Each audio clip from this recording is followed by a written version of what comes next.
अस्सलामुअलैकुम व रहमतुल्लाहि व बरकातहू। गरीब आदमी है, मोटर का कोई इंतज़ाम कोई नहीं, ना बिजली का वसायल है।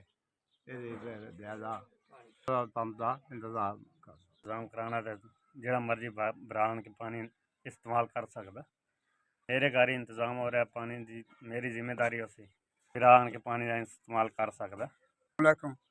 भाई ये सारे पानी की जरूरतमंद बंदे ने, इन्होंने पानी की जरूरत है, पानी चाहिए सानू, बच्चियां भी छोटी छोटियां ने ते पानी भरन जो मर्जी भरे, मेरी जिम्मेवारी है, रुकावट किस सारे भाई जी पानी के इंतजाम वास्ते इकट्ठे हुए हैं, सारे भैन भरा महल्ले वाले ने, पानी की जरूरत है हर बंदे ने, मेहरबानी हो जी थोड़ी पानी लो घर के बंदे इकट्ठे हुए हैं भाई जी, पानी का इंतजाम 10-12 बंद ने तो पानी सारे जरूरत है जी, मेहरबानी हो पानी का इंतजाम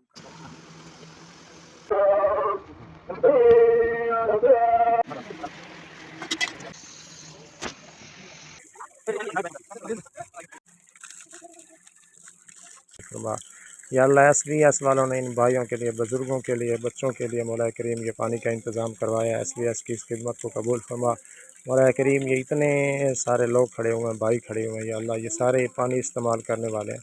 मौला करीम SVS की इस खिदमत को कबूल फरमा। SVS